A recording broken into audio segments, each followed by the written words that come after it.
This is a cell. The structural unit that every living body is composed of, like bricks in a building. In the cell is the nucleus. The nucleus. The substance which makes sure that cats have kittens and not puppies. It also explains why you are like your fathers, only different. Right, Blake? What, sir? Come here, Blake. I thought you couldn't draw. I just thought it up, sir. All right, sit down now and pay attention. Yes, sir.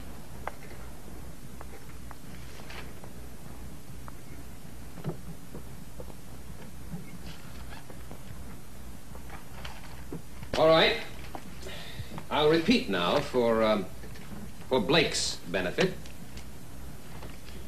In the cell is the nucleus. This nucleus contains the chromosomes, which give every living thing its own characteristics. Like having blue eyes, or being a boy instead of a frog. Next term, we'll take a look at this cell under the microscope. Right now, you can copy this diagram in your notebooks.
Oh, have you heard anything more about the boy?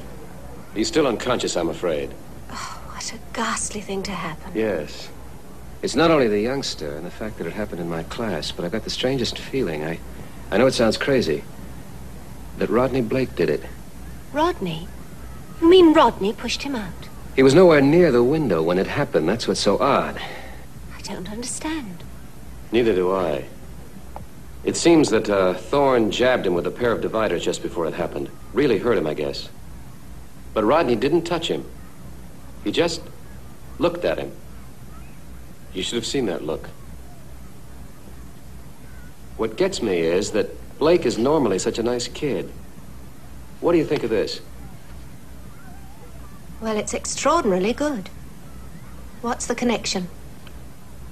Rodney Blake did that with his left hand. I don't believe that. Rodney can't draw at all, with either hand. I know. Suppose somebody did it for him. What do you mean? Suppose there was somebody somewhere who was moving Rodney's hand. You can't be serious. I know it sounds wild, but just suppose it were possible for someone to sort of manipulate Rodney from a distance. That would explain both the drawing and the odd feeling I have that he was somehow responsible for Thorne's fall. You really do believe it? Have you talked to him? Rodney, I mean. No, I haven't had a chance to. He left the minute the boy went through the window. But I'm certainly going to.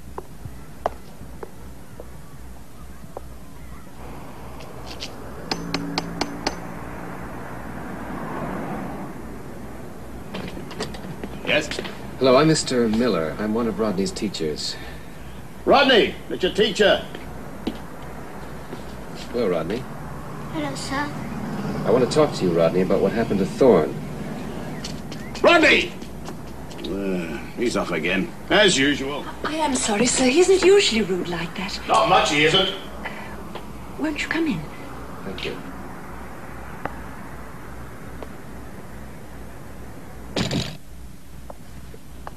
Oh, I'll get you a chair. Oh, sorry, I'll get it. Oh, we take your coat. Thank you. You sit down. Would you like some tea? No, no, thank you.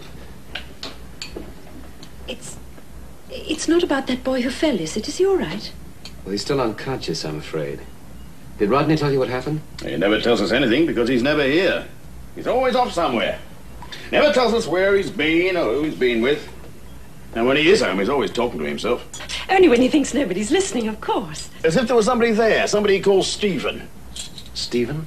Yeah, daft if you ask me. Joe, all lonely kids invent playmates. He's not a kid, he's 12 years old. I was working at his age. Some kids grow up faster than others, Mr. Blake. In some ways, your boy is... He's not our boy, he's adopted. He's a twin. And I'm sure that's the trouble. I always said it was a mistake to separate them. Where's the other one? We got Rodney from an orphanage in Charidon. That's a village up north. A woman called Mrs. Latham took his twin just the day before, we were told.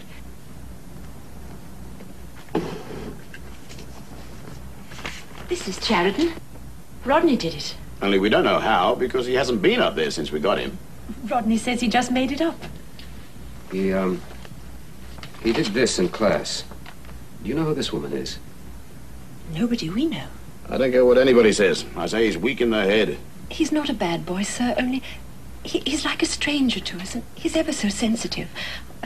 The visiting nurse says he'll grow out of it. It's nothing to worry about, she says. That's what they said the time he fainted, and when he came to, he had bruises all over his legs. Remember, Joe? Well, I've had enough of him for one day, if you don't mind. I'm sorry to have disturbed you. Thank you very much, Mrs. Blake. Goodbye, Mr. Blake.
Stop him, Stephen. Charles, I'd love to spend the weekend with you and your mother, but I don't want to spend the entire holidays cooped up in Surbiton. Well, I'm afraid Mother will be rather put out. I've promised her. In any case, it's out of the question this weekend, I'm afraid. I've promised to go sketching with Craig Miller. The American exchange teacher? Yes. Alone? Oh, don't be stuffy, Charles. I see. Well, no doubt he'll be seeing you home. Good night, Jill. Good night, Miller. Good night, Phillips.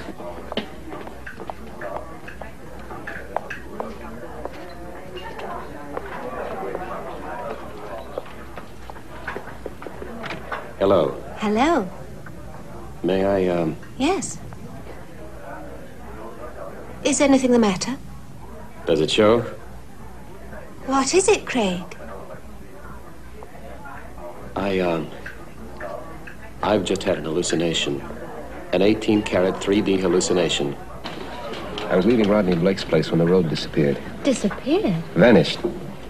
There was nothing but space and abyss. I managed to stop the car right at the edge of the precipice. What gets me more than the abyss thing is the fact that somebody was able to probe my mind and find out the one thing that really terrifies me. Heights. What do you mean, somebody probed your mind? I don't know how else to explain it. I haven't mentioned this phobia of mine to anybody for years. Somebody must have read it in my mind and used it to throw a grade-A scare into me. I'd like to bet the same thing happened to Thorne, courtesy of Rodney Blake, or his twin. Rodney has a twin. So his mother says. What's more, he has an imaginary playmate named Stephen, whom he talks to whenever he thinks nobody can hear. And you think the imaginary friend Stephen is the twin? And I have a hunch that somehow, working through Rodney, he gave Thorne an hallucination so awful it scared him out the window. It sounds horrible. I'd like to, well, it would be interesting to get a look at this Stephen. If you knew where he lived. I think I do. The Blake said he was adopted by a family living in a place called Sheridan, where Rodney comes from. Sheridan, I know it quite well. I was up there sketching last summer. Oh, good. Maybe you'd like to go up there again this weekend. With me. Alone? Well, we could have Phillips along as chaperone.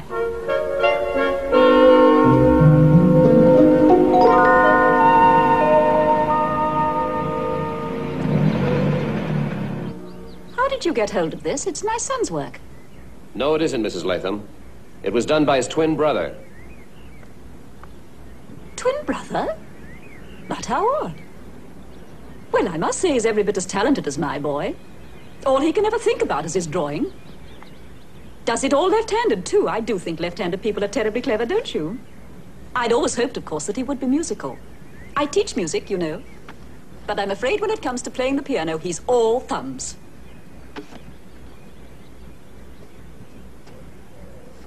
He's a bit of a mystery to me. Perhaps because he's not my own. He is adopted, you know. I've always felt he's got a little bit of gypsy blood in him. Why? Does he wander off sometimes? Well, funny you should say that. Do you know, he can be as good as gold for days, and then suddenly something comes over him and he just takes off. You suppose we could talk to the boy? Well, yes, of course. He must have wandered into the house. He probably wants his supper.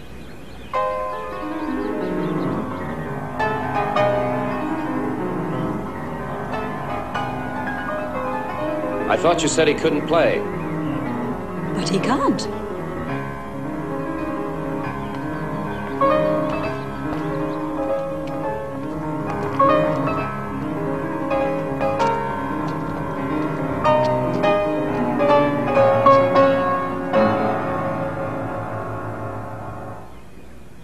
Hello, Stephen.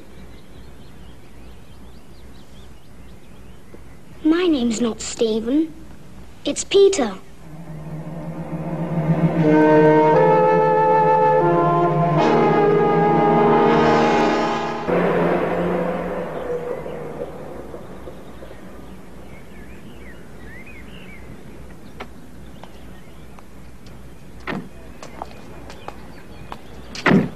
Well, that was strange, wasn't it?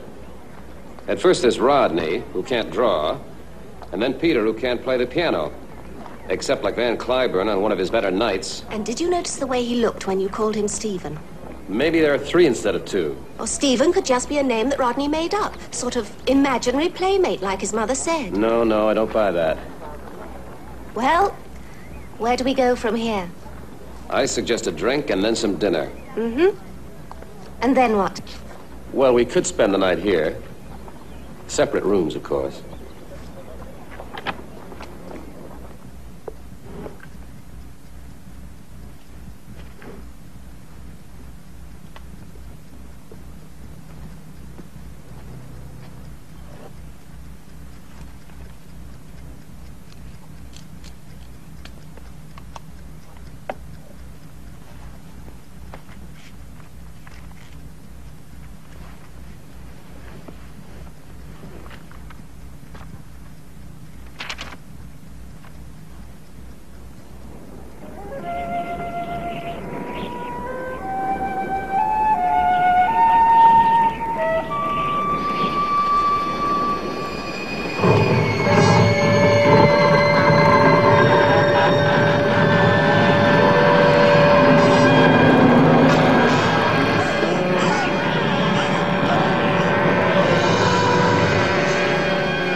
Easy, Jill. Jill, it's all right now. It's all right. What happened? What happened? It was horrible. The walls were closing in on me. It's all right. You must have been dreaming. No, it wasn't. I wasn't. I was just reading a book. Hallucination, maybe? I don't know. Mr. Miller! It was so real.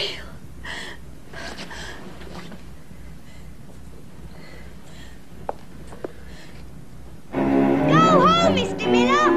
You enter! Go away! Who is it? Peter, I imagine. Or Rodney. Or Stephen.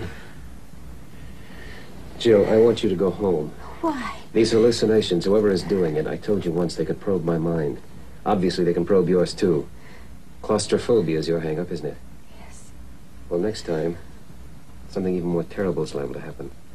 I don't want there to be a next time. I'm not going, Craig. Oh, when I first said I'd come here with you, I didn't take it seriously, not really. Well, it all seemed so far-fetched. I just thought the trip would be fun, but now we have to find Stephen. But how? Well, if it's triplets, don't you think the local doctor would know about them? The boy you described could be the grandson of a patient of mine, Aunt Brereton, over at Kendley. Well, could you tell us, Brereton's address. About 20 miles south of here.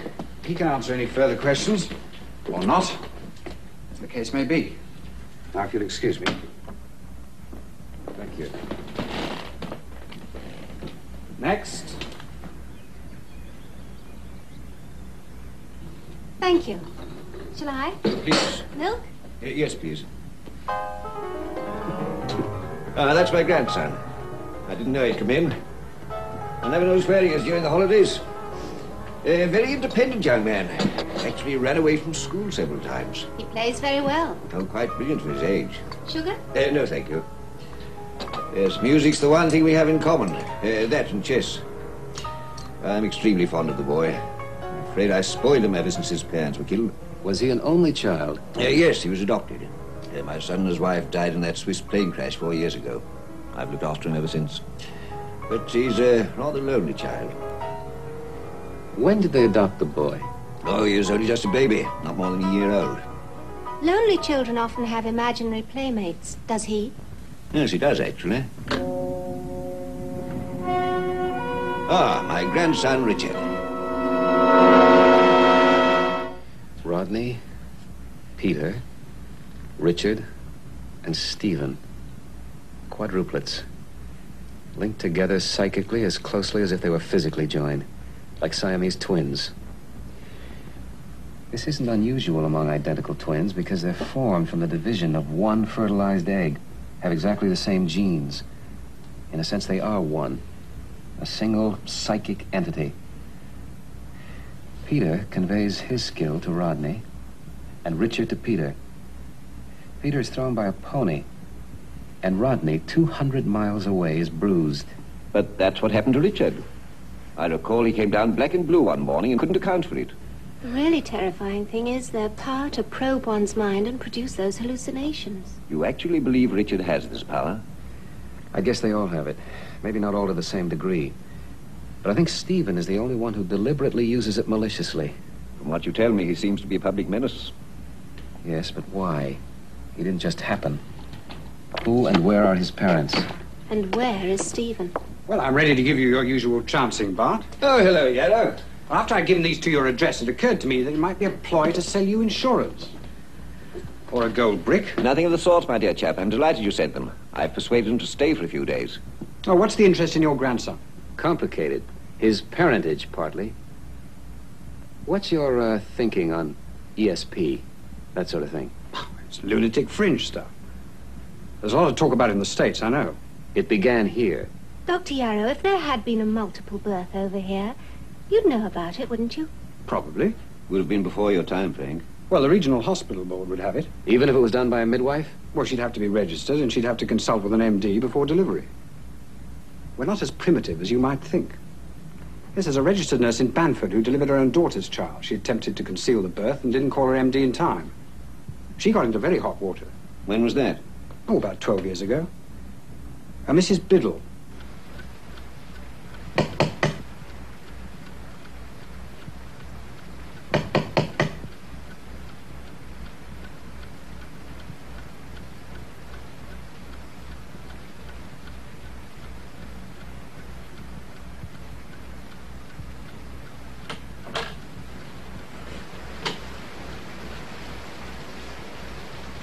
Biddle?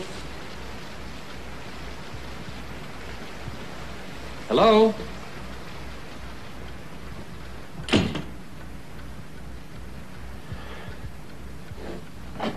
What do you want?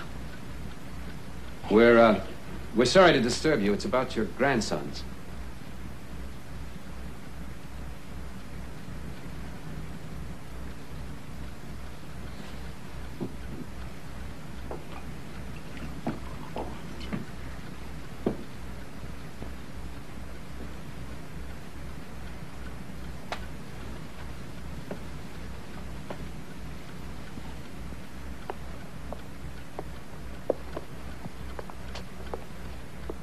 Your grandsons, Mrs. Biddle. There were 4, weren't there? 4. One was more than I could bear to think of. When she told me, I wished her dead. My own flesh and blood. That foreigner, he was the cause of my girl's trouble. Who was that, Mrs. Biddle? Pulnik. He killed her, he did. It was him, not me. After the second one came, she should have had a doctor. But I was all alone with her. Up in that terrible place on Workley Ridge, that's where he took her to live. Just a ruin it was. Not fit for a human being to live in, but he was an animal. After the 4th one came, she stopped screaming and begged me to get the doctor. You'll hurry, Mum, won't you? She kept saying it. I can still hear her saying it after 12 years. Where was the father? Wasn't he there? He left her as soon as she got big. He never came to the funeral. Those Germans, they should have done him in when they had him in that camp. Have you heard of him since, Mrs. Biddle? No, and I don't want to. Except to hear he's dead. Rotted. You know something. Where is he? Why did you come here? Only to ask about the babies. What did you do with them, Mrs. Biddle? If she hadn't died, nobody would ever have known. But she died. She went and died and left me with them. I registered one birth. I had to. There was all that fuss when she died. But they never knew about the others. It would have been in the papers. A disgrace. I saved my girl, that. What happened to the boys, Mrs. Biddle? The boys? The last one I left on the seafront. I wanted him to die. That last one, he killed my girl. But they found him alive. What did they do with him? They gave him to some fools in Hayden. Who were they, Mrs. Biddle? Do you know their names? I know the names of all the families who adopted them. They were my daughter's babies, weren't they? My grandchildren. The Blakes, the Lathams, the Breretons, and the Gregorys. The Gregorys in Hayden. Thank you, Mrs. Biddle.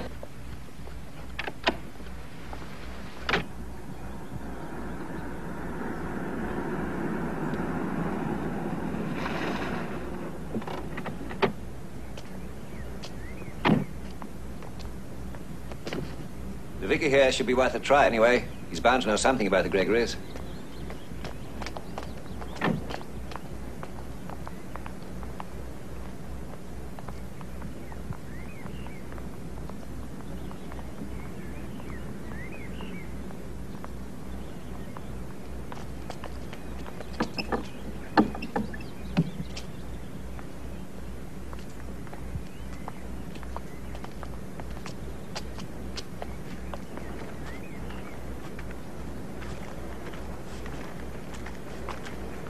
Vicar.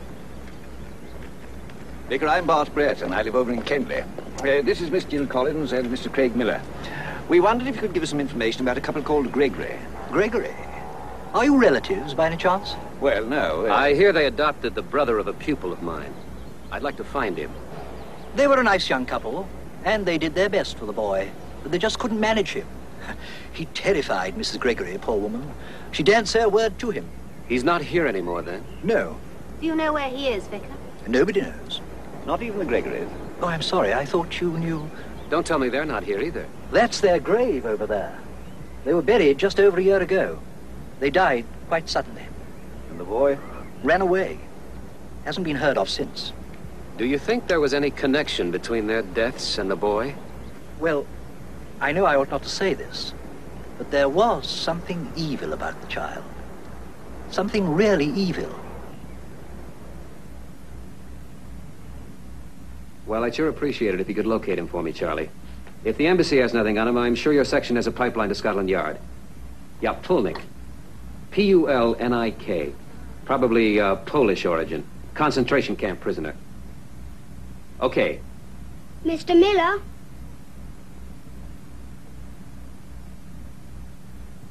Rodney? Don't be afraid. Stephen's sleeping. What are you doing here? If you don't go away, Mr. Miller, you know what happened to Thorne? I know. You and Stephen nearly killed him.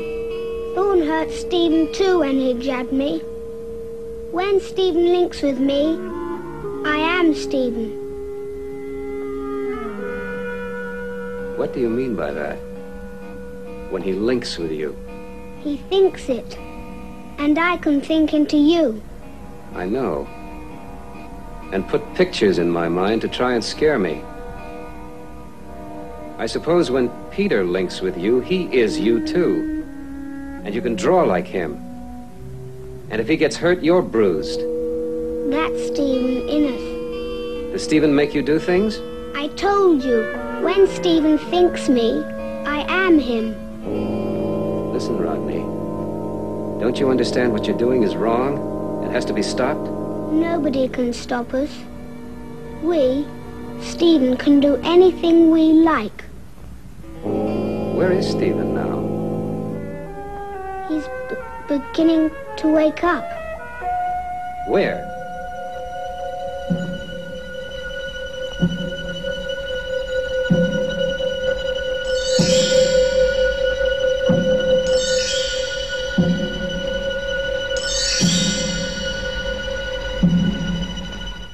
Then he just turned away, and the doors opened by themselves.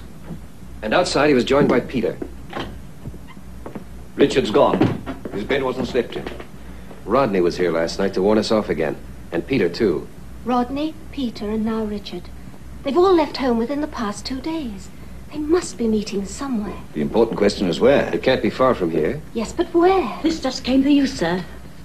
Oh, thank you. It's from my friend at the American Embassy.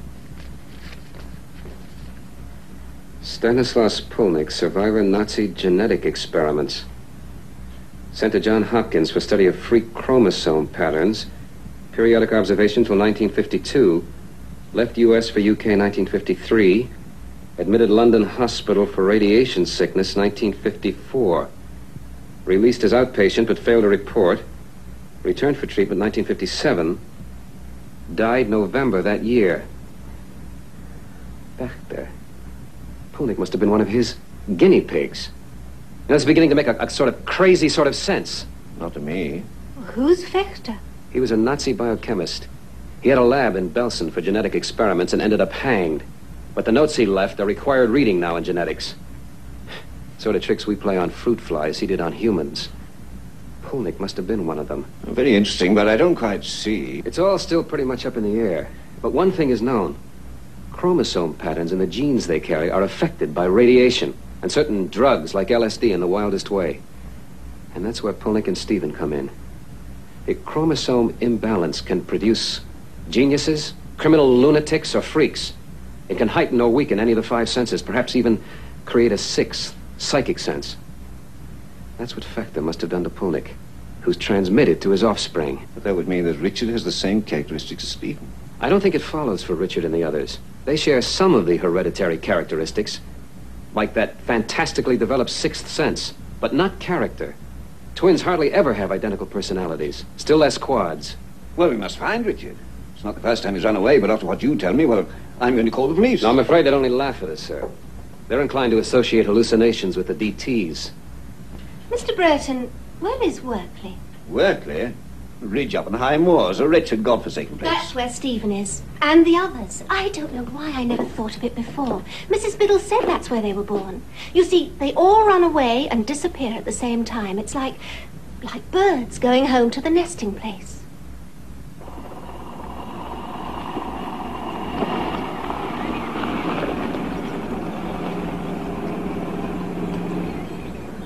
rather easy to lose oneself round here.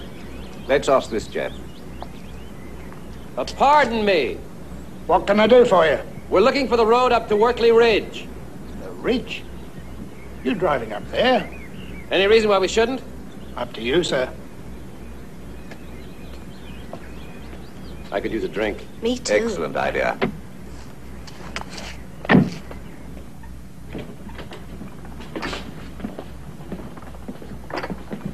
Good afternoon. Afternoon. Afternoon, gentlemen. Miss. What do you have? Beer, I think. You sure? Mm-hmm. And for me, please. 3, please. 3 beers? Best better, sir. It's a very good beer. Fine. Like to see a strange face in these parts, sir. Oh, you understand what I mean? They're not a very chatty lot round here. They're asking the way to the Ridge. Workley Ridge? What about the ridge? Well, I'm new here, sir. You're still new here after 2 years. But it can't be more than 5 miles away. From what I hear, sir, there's nothing up there, just an old building. A ruin, sir. Are you saying it's uninhabited? There's no one up there at all. No, miss.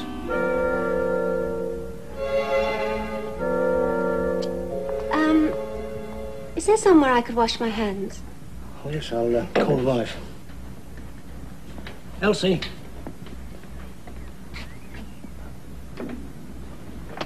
It's in there. Workley Ridge, Elsie.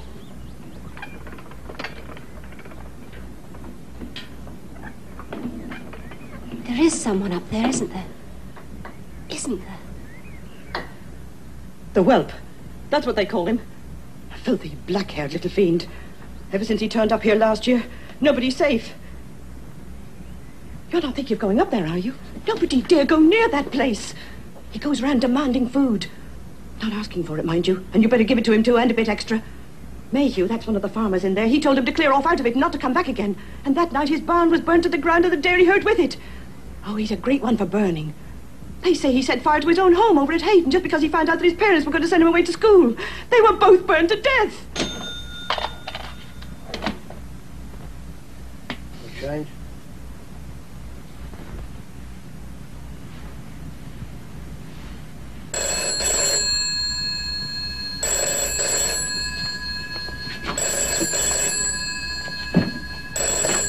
Wagon and horses. Is there a Mr. Brereton here? I'm Brereton. Who on earth am I here?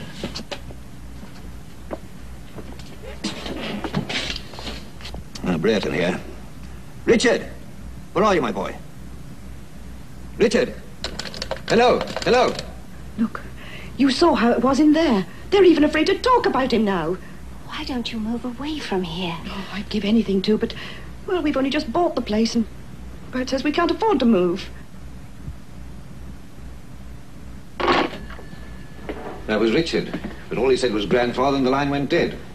I've called my house, but the line seems to be out of order. We'd better get back to your place. Yes.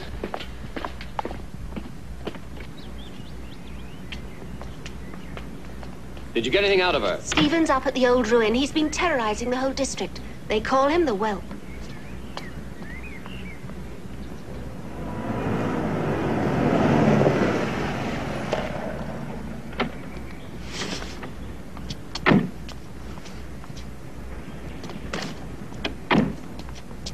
Jenny, have you seen Richard? Master Richard, sir. I hadn't set eyes on him since yesterday.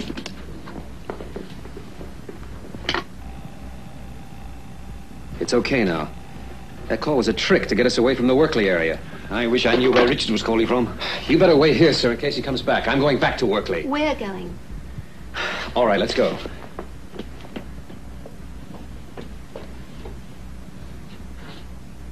Remember, if I catch you within a mile of this place, I'll belt the hide off you. Understand? Just let me set eyes on you and give you the biggest thrashing you've ever had in your life. Now get out of my sight. Go on, get out of my sight. Scrounging little tyke.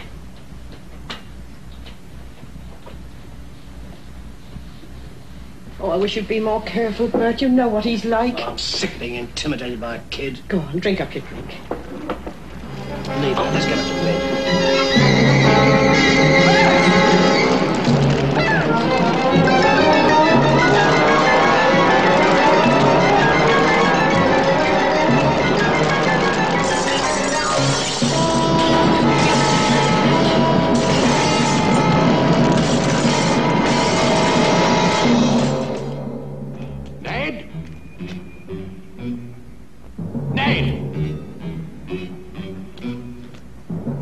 what's up? The whelp. We're meeting at Nathan's. Oh, I'll be right with you.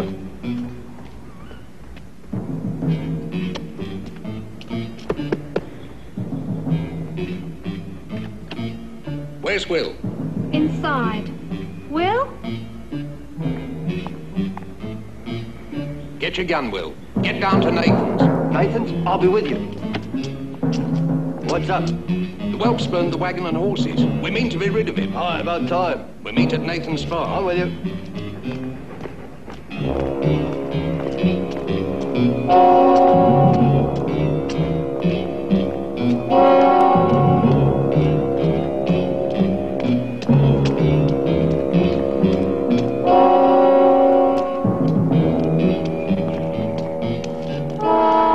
They're all on their way, Mr. Nathan. Good. Then we'll put an end to him this time for good and all.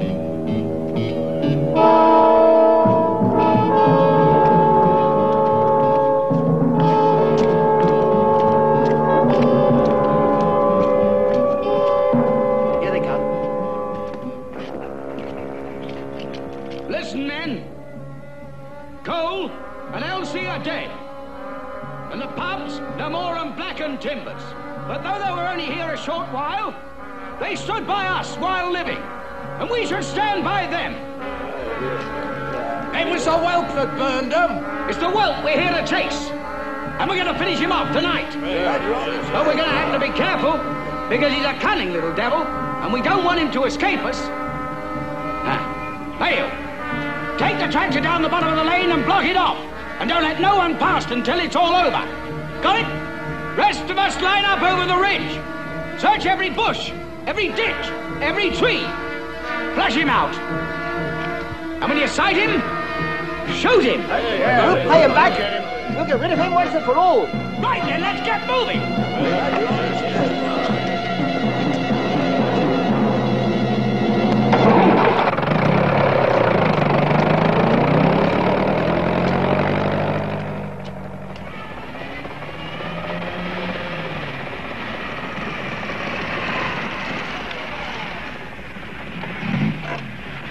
Turn around and go home, mister. What's going on? The whelp got Cole and his wife. Both. She had to open her mouth. What are you talking about? We've had enough. That's what I'm talking about. We should have done it when he come here first. That fire. That's murder, mister. And no fault of his it was only two of them. He meant to get us all. What about the police? The police? We'll take care of this ourselves, in our own way.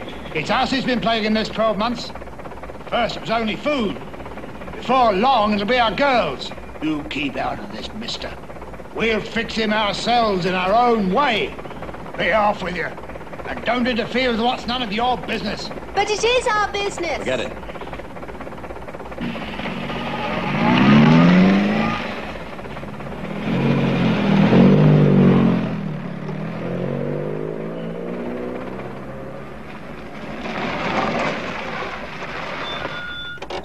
Where are you going? We can't leave Rodney and those other two out there alone. Those farmers will never know which one is Stephen. We'll go there on foot.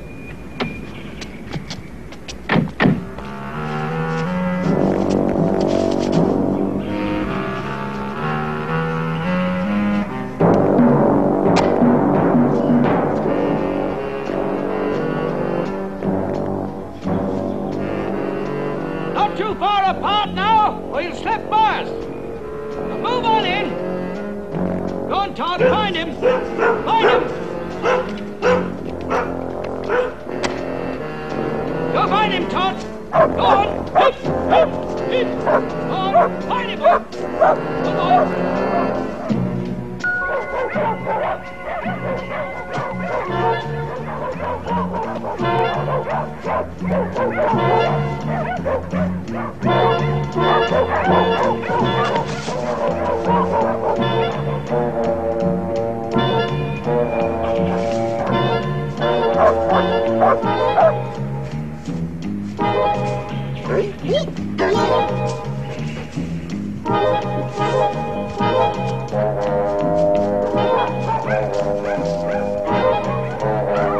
Will, you all right?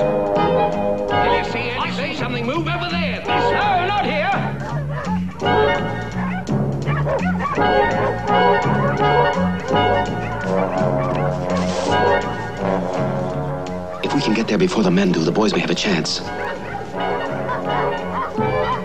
Come on, now's our chance.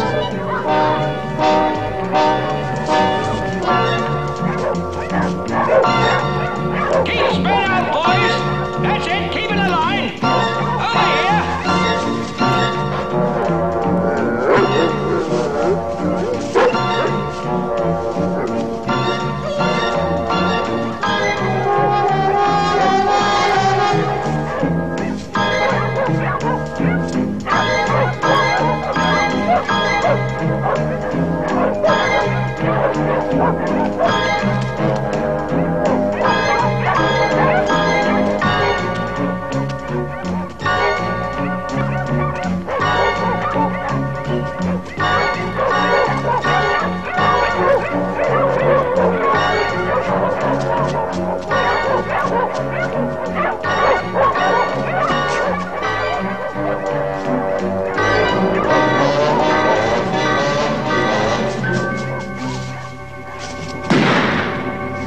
Benjamin!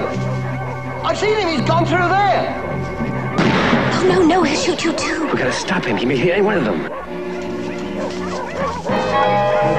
you get him? No, he missed it. I think he's heading up towards your ruin there.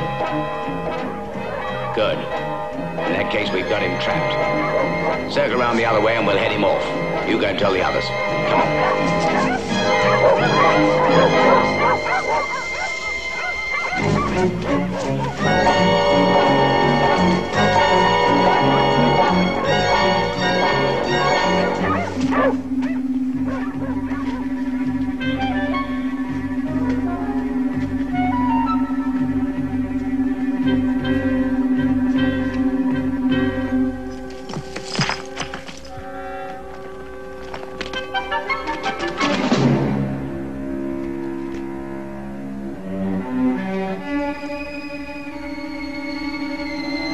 Rodney, we've come to take you home.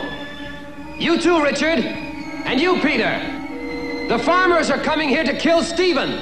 They'll shoot you too. Your grandfather's waiting for you, Richard. He's very worried.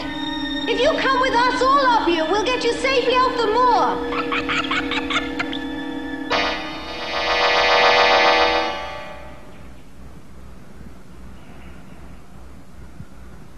Stay here. It's all over, Stephen. It stops here. Let them come with us, Stephen.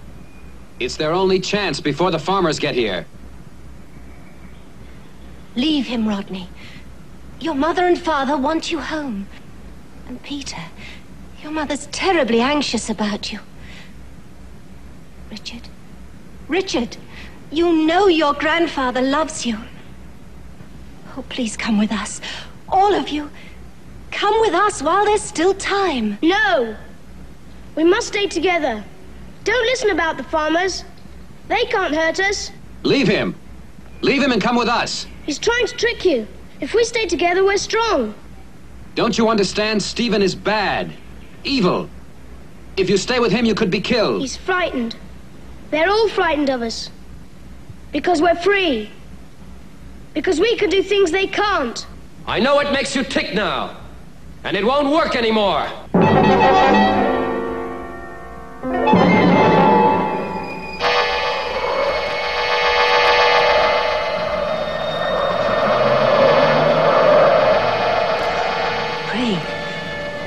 Craig, don't let go.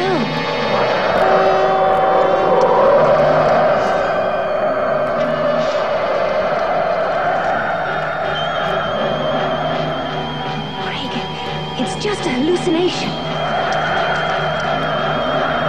Craig, listen to me. Listen to me.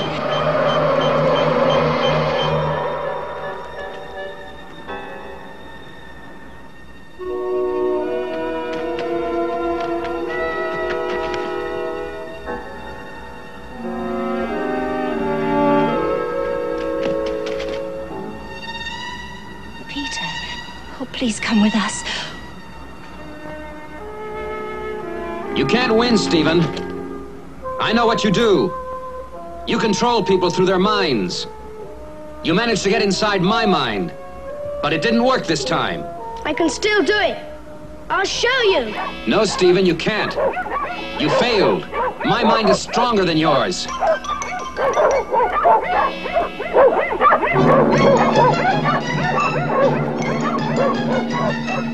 Nathan, over here!